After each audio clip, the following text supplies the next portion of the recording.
There is a big reason why I don't work in customer service. I ain't got the personality for that. What you want? What do you recommend? Menu.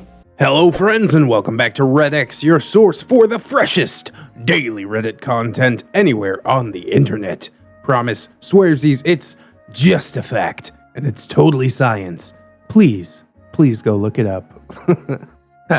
Today we're jumping into r/NeckbeardStories, kinda. It's actually from r/ReddX Reads, but we do have a nice collection of Neckbeard stories today. I handpicked 3 for you, and I hope that you'll enjoy it. So let's get some plugs and disclaimers out of the way, and then we will jump right in to some delicious Neckbeard cringe.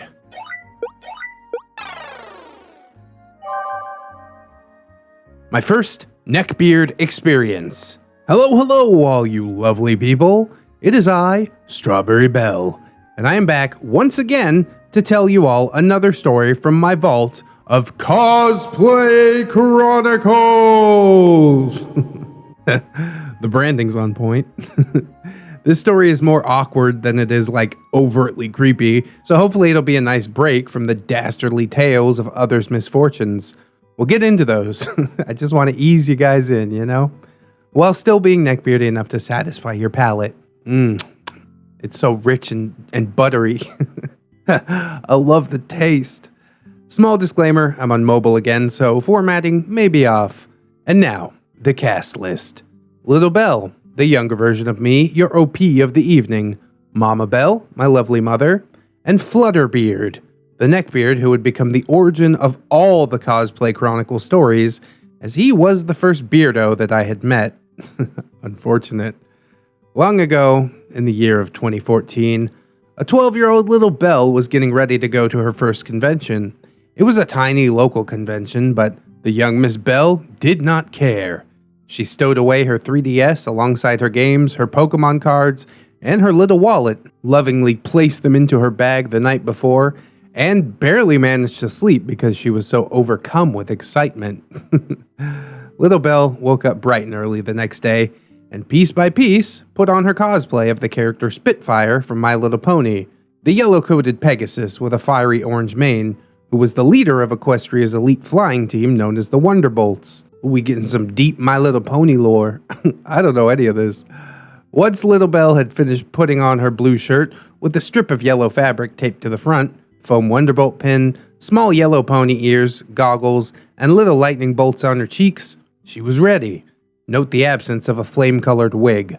That will become important. Mama Belle had advised that Little Belle wait to tie her yellow pony wings onto her back for when they actually arrived at the convention center, so they wouldn't get bent during the car ride. And off they went. Once they arrived, Mama Belle helped Little Belle tie on her wings, and she was ready for cringe. The family split up, and Under, who was Belle's little brother, and their dad went to a different area of the con, while Mama Belle and Little Belle toured through the vendors hall. Little Belle had a blast taking pictures of other cosplayers, talking with vendors, and making new friends. After making a few loops around the hall, she heard an unfamiliar voice from behind her. "Fluttershy!" the voice bellowed, followed by 2 large arms engulfing the small girl in a hug from behind. Oh, look but don't touch, please. Ugh. I'll give Flutterbeard the benefit of the doubt when it comes to the mix-up on the characters. For the uninitiated, Fluttershy is also a yellow-colored Pegasus, and since I didn't have a wig, if you had seen me from behind, it's understandable how one might be confused. This does not, however, excuse hugging someone out of nowhere without consent or warning, regardless of the recipient's age, but particularly when the recipient is 12. Come on, Belle, you said it wasn't going to be overtly creepy. I'm getting a little creeped out already. Flutterbeard released Little Belle from his grasp, and she turned around to look up at the culprit. She was met with a tall, rotund fellow, likely in his early 20s, with long copper-colored locks tied in a low ponytail, a shaggy neckbeard, glasses, fingerless gloves, and a white Deadpool shirt that was coated in stains, and he was grinning ear to ear. God. The perfect picture of a beard. If you thought 16-year-old Belle was naive, 12-year-old little Belle was even more so. She didn't realize that what had just occurred was, in fact, not okay. She simply smiled back up at the man and said, "Actually, I'm Spitfire," in the telltale, cheery tone that always laced her voice at the time. Flutterbeard wasn't deterred by this, however, and responded with, "Yeah, still awesome." And the two began to have a discussion about their beloved children's TV show. While Mama Bell kept a close watch from a small distance as not to ruin her daughter's fun, but still ensure that no real harm came to her. Oh, your mother is an angel. I mean, I probably wouldn't even let my 12-year-old talk to a 20-year-old. I'd be like, "Get the hell out of here." And my daughter would say, "But Dad, I'm having fun." And I'd be like, "Have fun with someone your own age." This is not appropriate. Soon enough, Under and our dad had finished their business and met back up with our duo, and Little Bell and Flutterbeard parted ways, never to see each other again. Until later on in 2020, when she found him working at a local TJ Maxx. No interactions were made, but I'd recognize that face even from behind a mask. And that's it. Sorry for all the unnecessary flavor text, but I felt as if it added to the experience, as the main part of the story wasn't too long. I have some really good stories coming soon though, so I hope you stay tuned for the next Cosplay Chronicle! In the meantime, remember to drink some water, get some rest, and do a little something for yourself. Once again, if you ever want to chat, you can find me at twitch.tv/strawberrybell or on the ReddX Discord server. She is in fact a moderator there. See you next time!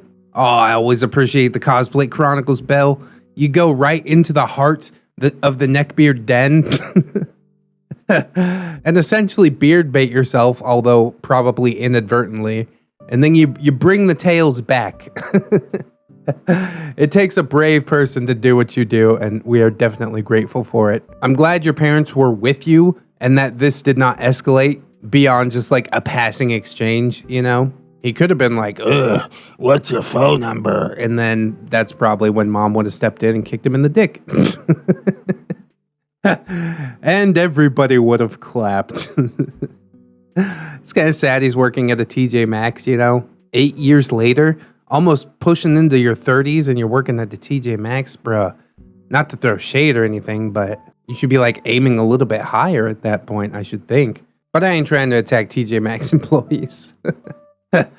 He's working. He's keeping his bills paid. Hopefully, in this span of time, he has also learned that it's not okay to physically assault people. And that's what that is, you know? Hugging someone who didn't give you consent, even if you didn't know that they were 12, they could be your same age, and it's still physical assault. It's not okay. But I have to be grateful that that is where it ended. Anyways, let us get into the next story and see what we are working with. Fambeard takes a pit stop from getting mugged to flex for Milady. Hold on, stop mugging me for a minute, Milady. I swear I'm an alpha. I would have kicked that guy's ass. And she's like, "You might want to wait till the mugging's actually over." I've already got the story written in my head from seeing the title. Let's see what it actually says.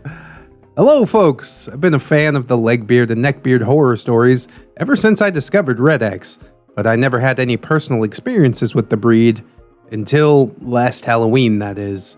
Unfortunately, this isn't going to be a super cringeworthy or rage-inducing tale. It's actually a little sad, but that's all up to you. For this story, there are 3 other people involved besides myself. So we got me, Das OP, coworker Emily, Neckbeard, Fambeard. It'll make sense. Please don't tell me the Neckbeards are reproducing. That's the scariest thing of all. I work at a small convenience store in a pretty bad town. Shoplifting is an everyday battle, and drugs swept through this town a long time ago, killing any kind of positive community vibe that the place used to share. Sad. Going out at night is a terrible idea, and you have to be careful who you talk to. However, sometimes the town has an event or two that likely comes from elsewhere and brings the community together. Ever since the virus. It seems like the town has thrown a few pitiful attempts to lift morale, and to my surprise, one actually worked. On Halloween night this past year, I elected to work a double shift so my coworkers could go trick-or-treating with their kids or host a party or whatever. Also, I take immense joy in the countless kids that run in for drinks and snacks because they couldn't be happier to be out for a night of spooky fun. Trick-or-treaters are cool. We don't do that in the Philippines. That makes me sad. It's moments like that which make you feel a little bit of hope for this impoverished community. I couldn't count the amount of ninjas and generic brand Jason Voorhees costumes I saw that night, all of which came from the small convenience store that I worked at. However, even with the cheap plastic and even cheaper fabric, a complete costume was like no more than $5 to $8, if that says anything. They were as happy as if you'd bought them the world. That being said, these costumes were put to good use. I gave some candy out when I could, and the town was holding a small costume contest which followed a fireworks show once it was dark. Killer. The fireworks went on for a while and looked great from where I stood, and once they finished, I returned to my tasks. Not much long after, some more people came in, which I promptly rang up. In this group of people was Fambeard. I kept ringing up customers for a while before I noticed Fambeard had been standing in the same spot for several minutes. Once I finished, I looked up and addressed him. He was a heavier guy, maybe like 250 to 300 pounds. He wore glasses, had short hair, and wore a gray shirt with blue shorts on. "Hey man, what can I help you with?" I asked. He then came closer to the counter and told me in a very hushed voice, Hey, I was wondering if I could stay here for a few minutes, if that's okay." Of course I said he could, and I just assumed that it was because it was chilly outside, so that's how I responded. "Sure, it's pretty cold out there, man." Of course, he was wearing less than the others in the cold weather, so that made sense to me, until he spoke up again. "No, I was followed. Someone tried to mug me." You look like such a wealthy gentleman. Now, I should mention that it is important that you know exactly what kind of town this is. There have been several murders, suicides, ODs, and muggings. I don't stay around the town much, so I never have to worry about that. I'm also not the smallest guy in the world, so I can handle myself. However, this guy, to put it in the nicest way I can, was an easy target. Overweight, slow, and nervous. I have lived here my whole life, and I've never seen this kid before, so he must not leave home much. When he told me that, I instantly stepped outside to see if his attacker was in the parking lot or maybe near the gas station up the road. However, I didn't see anything. I came back in and asked him exactly what had happened, and if he could describe the people that he was talking about. Almost everyone in the town came to the store, so I knew I could place an identity on the description. "Well, it was two of them. A guy with glasses and a woman. Not much hair." The woman? They kept getting closer while I was walking down here from the festival, and I started running until I reached a street light, and that's when they turned around and walked away. That was scary, man. So it's not possible that, they were just walking in the same direction away from the festival? It's weird that they turned around. They were probably vampires. Just thank your lucky stars that they weren't a couple of Mothmen, huh? Man, I would suck at customer service. I could see how much it bothered him, and I promised him if I saw either one, I'd call the police for him, as I did know who he was talking about based on their hangout spot / description. He thanked me and started walking around the front, looking for a drink. That's when Emily came to the front. She'd been stocking the shelves and came up so I could take lunch. As soon as he laid eyes on her, I watched his demeanor go from a scared, socially awkward guy to a hulking beast of bravery and brawn. Kinda surprised he has that in him. But it's all a facade. He's a paper tiger, obviously. I lean my romantic preferences towards men, but Emily is a very attractive person. So I supposed he'd noticed and gained a sudden bonus in charisma because that story sounded way different when he recited it to her once I went on break and started playing around with my phone behind the counter. He brought a drink up and placed it on the counter with a strange swagger. "Hey, I asked the guy if I could stick around for a bit. Had some crackhead punks trying to follow me, they better stay a good ways away. You know, I don't call the cops. I call family. I physically cringed. Emily just blinked and smiles as she always did before clearing her throat and replying, "Oh no, that's awful. Are you okay?" He grinned and nodded. Yeah, I walked to the light, and I guess they saw my knife on my side and decided it was a bad idea to mess with someone like me. Like I said, I won't call the cops. I'll call family. This is super cringy. At this point, I knew that I had run into a neckbeard, but thankfully not in the way that most others have. I inwardly laughed, as his knife was deep in the pocket of his shorts, so they couldn't have seen it. Emily nodded awkwardly and went out for a smoke, leaving Fambeard inside with me. As soon as she left, his chest sunk back in and he slumped back to normal. He was scared again. He informed me that he planned to walk home, which was the opposite way he'd come so he wouldn't run into him again. from what he said, he lived almost an eye shot of the store. Now that he planned to leave, he was visibly shaking. This encounter had seriously frightened him, and I think he did fear for his life. I tried to reassure him that he'd be okay, and if he needed me to, I could call an officer to the store and have him driven home. He looked up to me with actual tears welling up in his eyes, and looked like he was about to accept before Emily ducked out her cigarette and came back in the store. He tried to power up again, but sounded pretty defeated now. But my family doesn't call the police, we call family. Her and I spent about 10 minutes reassuring him and hyping him up after that. With that, Fambeard opened the door and we stepped outside. When I was sure Emily couldn't hear us, I reassured him that I'd stand outside and watch him from the store to make sure that he made it up the street safely. He was almost crying when I said that, and just nodded before muttering a sincere, Thank you so much, man. And off he went. He made it safely, and I never saw him again.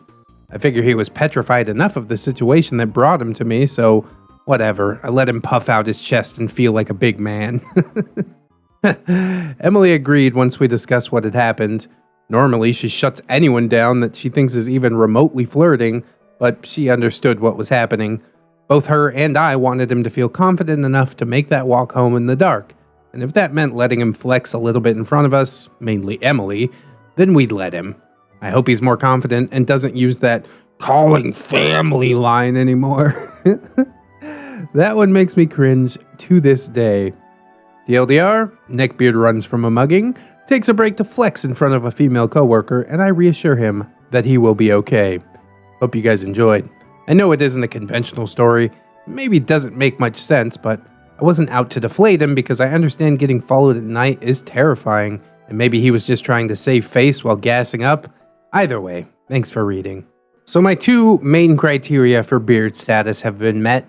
We've got the overinflated ego and the sense of entitlement. Obviously, he didn't want his ego to get bruised Around a pretty milady. so he kind of put on airs and he's like, Yeah, I'm a big tough guy. that's why I call my family.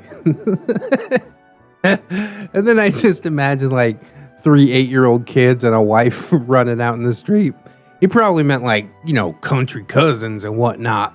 But yeah, if you're honestly scared, the gender of the clerk at the counter probably shouldn't come into effect. You'd just be like, hey, I almost got mugged. Shit was scary. But ego's a crazy thing, man. Tries to protect us from ourselves. It's always like, ooh, pretty lady, I can't tell her what's actually going on. When obviously she knows. Women always know. Don't try to pull the wool over their eyes. From the way the OP tells it, like this guy, okay, he could have been in some serious danger, You probably don't want to get followed in the night in the city like this. Philippines is kind of Wild West. I've been followed a couple of times and I just stop. Stop, grab my weapon, and stand there and wait for them to pass. And you know how many times I've been mugged? 0. Though I suppose if it's 2 or 3 people following you, then you get exponentially more nervous. But to me, it really does sound like they were just going home from the party. You think they wouldn't have robbed you just because you're standing under a street light? If they want that money, they're going to get that money, dude. But OP and his coworker seem like a quality guy, you know. They're like, he seems scared. It's real enough to him, so yeah, let him hang out, gas himself up, whatever. So good on you, dude. I definitely think that was the correct way to handle the situation. There is a big, big reason why I don't work in customer service. I ain't got the personality for that. Thank you for sharing, OP. I definitely enjoyed it. We've been cranking up the creepiness factor slowly, and I guess we will see what we're into when we get into this last story right now. Barbeard tries to take me and my boyfriend home. Hey, twofer. Hey, first time posting and all around brand new to Reddit. Well, welcome to it. Apologies for any formatting or other faux pas that I most definitely will make. Feedback is always welcome. The illustrious ReddX has asked for more beardy tales, and I, as an eager listener, shall provide. Oh, thank you so much. This one will be relatively short, but it still makes me laugh thinking back on it. Hope you enjoy. Names will of course be changed for privacy. The cast: me, OP, a very tall, curvy lady with pixie cut hair and a love for punk/gothic fashion. My boyfriend, James. Christopher Hive Juice, the gentleman who played Tormund in Game of Thrones. Yeah, his doppelganger. Except his hair is an even longer, wilder mane. He too rocks alternative clothes and jewelry. And of course, Barbeard. Though lacking the traditional aroma and fedora of the classic beard, he ticked many other boxes in appearance, stringy greasy hair, unkempt patchy beard, an unfortunate distribution of fat directly in his gut, leaving his arms and legs twig skinny, and he was wearing pajama pants to boot. I'm gonna wear my pajama pants to the bar. Oh, that's unfortunate. And now, on to the tale. At the time, my boyfriend and I lived in an apartment within walking distance of a local bar. So many a Saturday night, and many a paycheck, was spent in this watering hole. This was one such night, and prior to going out, we had both gotten dressed in our gothic best. Given that we enjoyed dressing up, we're used to getting looks, but neither of us were prepared for the leering gaze of Barbeard.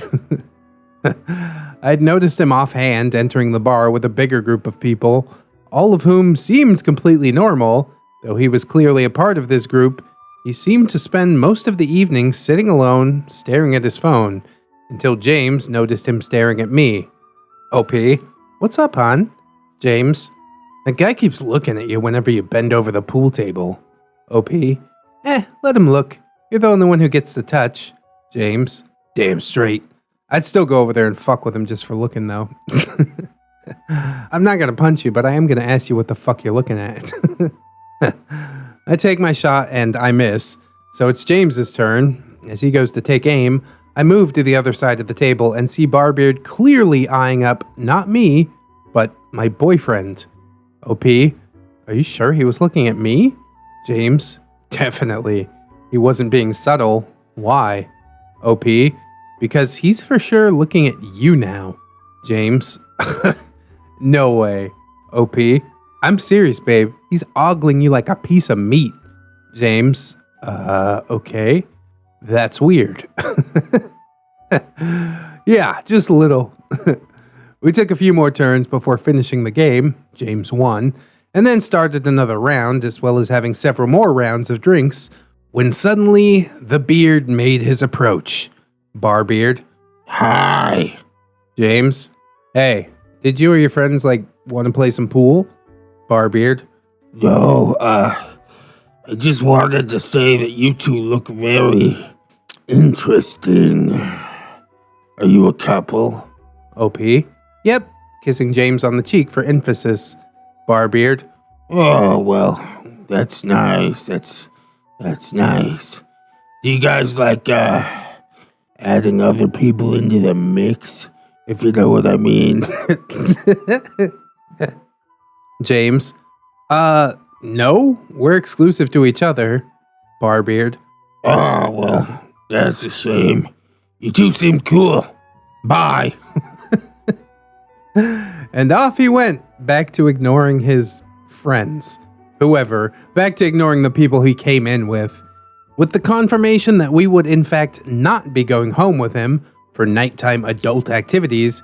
He refrained from staring at us for the rest of the evening, and when James and I drunkenly stumbled back home, I giggled, "Did that neckbeard really try to pick us up?" James. Yeah, he did, baby. Yeah, he did.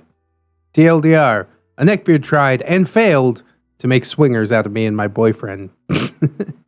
It might have worked if he was more attractive. Ego check, entitlement check, plus greasy. I know he wasn't hugging an anime body pillow, okay? But that's not what makes somebody a neckbeard. It's the beard on the inside that counts. And obviously he's got like a way overinflated sense of self if he's gonna walk up to two strangers and be like, "Hey, do you guys both want to bang me?" Or maybe I could just bang both of you. Either way. Either way, no. Either way, please leave us alone. Oh, God. It's so interesting that he came in with a group of people and just, like, ended up talking to no one. I guarantee you he has tried to bang every person in that group and just made it awkward. So he goes to the bar with them still to, like, keep up social appearances and stuff, but spends most of his time scrolling on Twitter. I was gonna say Facebook, but let's be honest, Barbeard seems more like a Twitter kind of guy. I gotta be frank when I say that, you know, I'm more of a Twitter guy than a Facebook guy too. But not in the weird way, like this guy is, alright? More than Facebook or Twitter, I'm a Discord guy. So suck on that, Barbeard. I hope that you guys will like, comment, and or subscribe if you did enjoy the video. That is always massively appreciated. Maybe share it around if you should like. That really does help the channel to grow. We've also got some links in the description that were not shown on the splash page. There's stuff like my Teespring shop if you're looking for that merch. We got my personal subreddit r/ReddX reads. And we've got my wife's YouTube channel over there on Mr. and Mrs. ReddX. And of course, you're seeing some names on the screen right now. Those are my gorgeous, beautiful, wonderful, generous patrons. And I would like to thank them all, but especially ZeroMMX, Lady Nix, Robert Waits, Pope Squid, Rebecca H, Cider Drinker, Tato Ferret, The Last Shinobi, Mark 211, Michael Undead, Aaron W, Mitch, John Hero, Josh K, Candy Sora, DigiNZ, Fire Drake, Little Lone Wolf, Lone Island, Shara, Marvy the Moth, Miss Monday, and Silent Revolver. Thank you guys so much for helping me to live the dream. It is massively, massively appreciated. Obviously, if anybody else can support monetarily, that is a huge, huge help. But if you can't right now, I mean, I'll be honest with you guys, that's all right. I mostly just appreciate you coming on through and hanging out with me, and I hope that you come on back and hang out with us again tomorrow. In order to do so, you'll need to keep yourself safe out there, wash your hands, super important, but also take some time out to do something that you personally enjoy today, because you are loved, you are worthy, and you definitely, definitely deserve it. I'll see you in the next one, friends. And until then, bye-bye. A duck. Wow, cool duck. What is the duck? Quack, quack. Oh, that's what the duck